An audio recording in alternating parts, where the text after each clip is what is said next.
I'm just going to go off for another day's fishing. I'm going to fish for the brown trout with a dry fly. We're going to have an exciting day.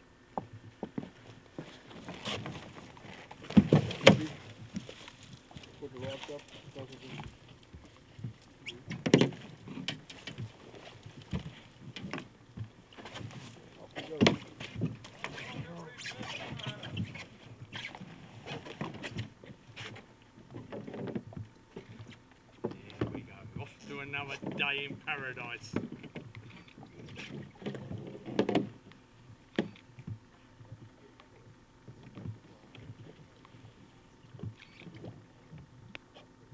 So the conditions are ideal, you would say? Yeah, they're really good.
Fish.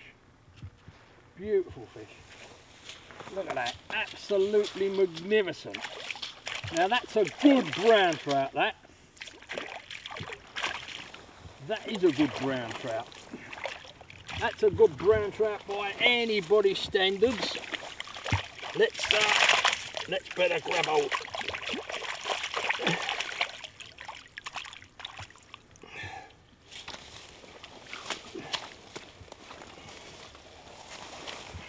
Now this is a fish that the English anglers love.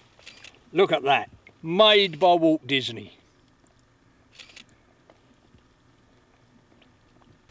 This is what we come for, Leo. Beautiful fish. Beautiful fish like this, painted by Walt Disney. All right, what's he go? Right, I can measure him, see? Go. One of the most successful patterns that I've found, whether I'm fishing spring creek water, fast riffly water, slow deep water, for grayling and trout, is the Paythorn olive. It represents all manner of olive flies, and it catches fish from all over the world, Canada, North America, all over Europe, Britain, 2 years ago, I used one fly only all the season, a Paythorn olive, and I caught enough fish to satisfy me. Patrick Daniels, you're a writer. You write about angling and the natural history that goes with angling. You're up in Lycksele for the 21st World Fly Fishing Championships that are being staged this year in Swedish Lapland. What do you think of the area? Well, it's the first time I'm that far north in Sweden, but I must say the area is very pleasing. There's a beautiful landscape, a lot of beautiful lakes, crystal clear rivers, and a lot of fish in them. Nice sized grayling and nice trout. Well, I really love it. Now, you've been here a week already. You've been going around fishing various venues. You've fished some lakes, you've fished some rivers. What has the fishing been like for you? Well, I've been doing a lot of fishing, but not for a long time every day. Just hopping from one water to another, and well, I must say I caught quite a few beautiful fish.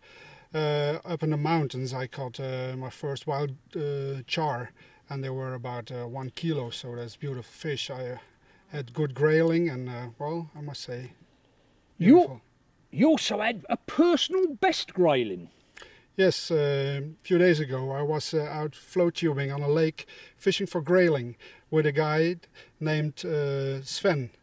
Well, that lake was very famous, they said, for grayling, and it really was. And we were lucky that day because there were a lot of ants on the water, and the grayling started rising to the ants. And we caught a lot of grayling, most in the 35 to 45 centimeters.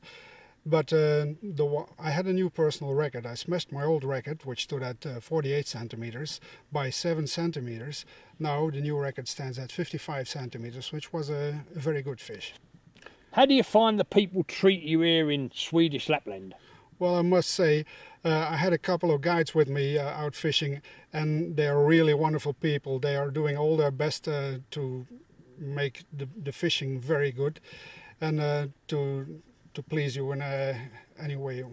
Today you've been out with Lars, who's a guide, and you've been out with a mad Englishman. So what sort of a day have you had today?